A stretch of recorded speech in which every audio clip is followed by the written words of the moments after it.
दोस्तों, भारतीय अंतरिक्ष अनुसंधान संगठन यानी इसरो का तीसरा मून मिशन चंद्रयान 3 ने धमाल मचा रखा है, जो इस वक्त 42 दिनों के चंद्रमा के मिशन पर है। और दोस्तों, इतनी रफ्तार से वो चल रहा है कि कमांड में अगर थोड़ी सी भी गलती हो जाए तो फिर बड़ी दिक्कत पैदा हो सकती है। लेकिन चंद्रयान 3 ने दोस्तों अब ऐसी ही गुड न्यूज भारत को दे दी है कि पूरी दुनिया अब हैरान परेशान हो उठी है। और ऐसे में दोस्तों, आपके दिमाग में भी सवाल उठ रहा होगा कि चंद्रयान 3 इस वक्त कितनी रफ्तार से आगे बढ़ रहा है। उसे 10 दिन का वक्त गुजर चुका है। इस वक्त वो क्या क्या कर रहा है और कौन सी जानकारी उसने इसरो को दे दी है, जिससे अब नासा ने भी अपनी निगाहें टिका रखी हैं। दोस्तों, इसका रॉकेट तो पहले ही दिन अलग हो गया था, तो अब ये इतनी ज्यादा रफ्तार में कैसे आगे बढ़ रहा है और उसकी स्पीड को इसरो कंट्रोल कैसे कर रहा है। चांद पर उतरते वक्त इस बार इसरो ने 42 दिन का रखा है मिशन। वीडियो में आगे बढ़ने से पहले अगर आपको वीडियो अच्छी लग रही है तो वीडियो को लाइक और चैनल को सब्सक्राइब जरूर कर लें। वो कौन सी सीक्रेट तकनीक चंद्रयान 3 के अंदर लगाई गई है जिस पर सारी दुनिया की नजरें टिकी हुई हैं। और दोस्तों, चंद्रयान 3 के प्रपल्शन मॉड्यूल में कौन सा ईंधन इस बार भरा गया है और वो लगातार फायर कैसे हो रहा है। सोचिए दोस्तों, अगर वो जरा सी देर और फायर हो जाए तो फिर क्या हो सकता है। तो दोस्तों, भारत की रॉकेट और यान से जुड़ी ये तमाम जानकारी मैं आपको बताने वाला हूँ, क्योंकि अब तगड़ा धमाल मचने जा रहा है। लेकिन उससे पहले दोस्तों, आपको इस चंद्रयान 3 को लेकर एक ताज़ा अपडेट मैं आपको देता हूँ, क्योंकि 25 जुलाई को ही सबसे बड़ा गेम होने वाला है। मतलब दोस्तों, अब जो चंद्रयान 3 धरती से 71,000 किलोमीटर की दूरी पर मौजूद है, वो अभी तक 1 लाख किलोमीटर की दूरी को पार करके चला जाएगा और इसके बाद होगा सिंगल शॉट मिशन, जो इसे चांद की हाईवे पर डाल देगा। लेकिन इस दौरान न पेट्रोल न डीजल, तो किस ईंधन से चल रहा है चंद्रयान 3, किस फ्यूल से बनी हुई है 40,000 किलोमीटर प्रति घंटे की रफ्तार। और दोस्तों, जब चंद्रयान 3 धरती का ऑर्बिट छोड़ेगा तब हमारा चंद्रयान 3 तो क्या रहेगी इसकी ओरिजिनल स्पीड।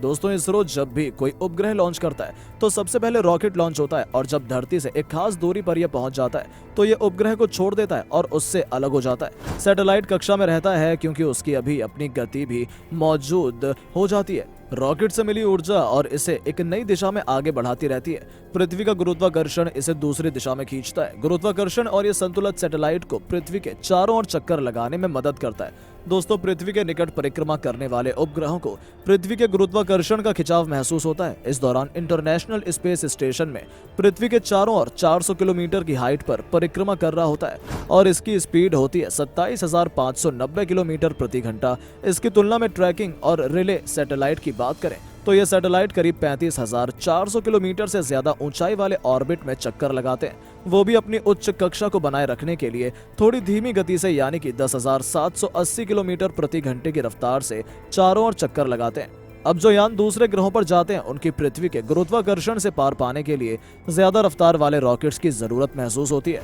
वैसे तो साइंस के रूल्स के मुताबिक अगर किसी भी चीज को अंतरिक्ष में भेजा जाता है तो उसकी स्पीड 11.2 किलोमीटर प्रति सेकंड या फिर इससे ज्यादा होनी चाहिए, तभी वो पृथ्वी के गुरुत्वाकर्षण क्षेत्र को भेज सकती है और हमेशा के लिए अंतरिक्ष में पहुंच सकती है। और ऐसा करने के लिए यान की रफ्तार को करीब 40,225 किलोमीटर की स्पीड मेंटेन करनी होती है। और इससे बड़ी बात यह है कि यान को उस ग्रह पर जाने के लिए पृथ्वी छोड़ने का सही समय भी पता होना जरूरी होता है। जैसे मंगल और पृथ्वी लगभग हर 2 साल में एक दूसरे के बेहद करीब आते हैं, और इसी दौरान में जिस लॉन्च विंडो की बात होती है वो यहीं पर काम आती है, ताकि उस वक्त में ज्यादा ईंधन बचा सकता है और समय की बचत भी होती है। अब हम बात करते हैं हमारे चंद्रयान 3 की, जिसके लिए इसरो ने पूरा का पूरा टाइम टेबल सेट किया हुआ है। और जो जानकारी मैं आपको बताने वाला हूं वो जानकारी आपके लिए भी बेहद खास है, क्योंकि चंद्रयान 3 को ले जाने वाले 3 स्तरीय रॉकेट LVM-3 रॉकेट की ऊंचाई 43 मीटर होती है और रॉकेट का वजन 642 टन का था। इस रॉकेट की ये फर्स्ट स्टेज में सॉलिड फ्यूल तो सेकंड स्टेज में लिक्विड फ्यूल भरा जाता है,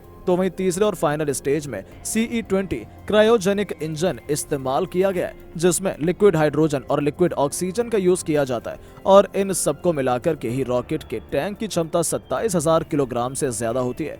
मतलब इतना फ्यूल इस रॉकेट के अंदर भरा जाता है। भारत हैवी इलेक्ट्रिकल्स ने चंद्रयान के इंजन टैंक को टाइटेनियम टैंक बनाया है। टाइटेनियम कम वजन वाली ज्यादा मजबूत धातु होती है। ज्यादा अंतरिक्ष अभियान के अंदर इसी धातु का इस्तेमाल किया जाता है। शुरुआती स्तर पर सॉलिड फ्यूल बूस्टर रॉकेट्स को आगे बढ़ाने में मदद करते हैं। तकनीकी भाषा में ये रॉकेट को थ्रस्ट पैदा करते हैं। इसके बाद लिक्विड फ्यूल को रैपिड की कक्षा में पहुंचाने के लिए मेंटेन रखने का काम करते हैं। रॉकेट में इस्तेमाल होने वाले ईंधन को प्रोपेलेंट कहा जाता है और इसका ज्यादातर अंतरिक्ष अभियान के दौरान यूज होता है। तो इसके बाद में चंद्रयान 3 के लिए CE-20 क्रायोजेनिक इंजन लगवाया गया है।